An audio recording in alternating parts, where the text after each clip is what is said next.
नमस्कार, आप देख रहे हैं आरजे भारत न्यूज 7 और मैं हूं आपके साथ श्वेता। तो चलिए रुक करते हैं आज की प्रमुख और बड़ी खबर पर।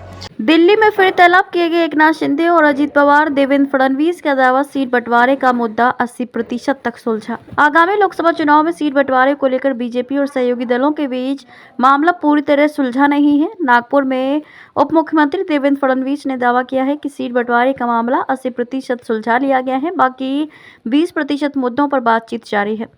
महायुति के नेताओं के बीच फोन पर चर्चा चल रही है। फडणवीस ने कहा कि बाकी मुद्दे भी सुलझा लिए जाएंगे और एक बेहतर गठजोड़ बनेगा। दूसरी ओर बीजेपी के केंद्रीय नेतृत्व ने सोमवार 11 मार्च को फिर से एकनाथ शिंदे, देवेंद्र फडणवीस और अजीत पवार के साथ साथ उनकी पार्टी के कुछ नेताओं को चर्चा के लिए दिल्ली बुलाया है।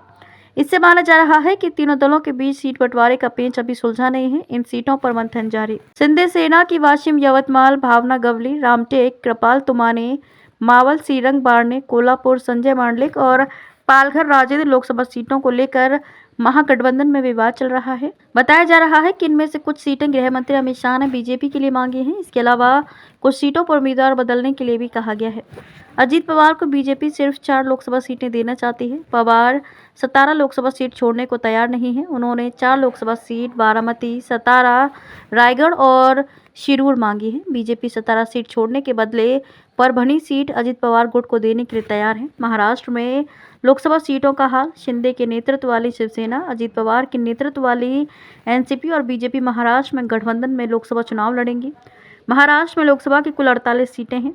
बीजेपी ने 2019 के लोकसभा चुनाव में जिन 25 सीट पर चुनाव लड़ा था, उनमें से 23 पर जीत हासिल की थी और उसकी तत्कालीन गठबंधन सहयोगी या विभाजित शिवसेना ने जिन 23 सीट पर चुनाव लड़ा था, उनमें से 18 पर जीत दर्ज की थी। विपक्षी गठबंधन में शामिल अविभाजित एनसीपी ने 19 सीट पर चुनाव लड़ा था और सिर्फ 4 सीट जीतने में कामयाब रही थी। खबरों में अब तक के लिए बस इतना ही। फिर होगी आपसे मुलाकात ऐसी किसी बड़ी और खास खबर के साथ। तब तक के लिए नमस्कार और देखते रहिए आरजे भारत न्यूज 7।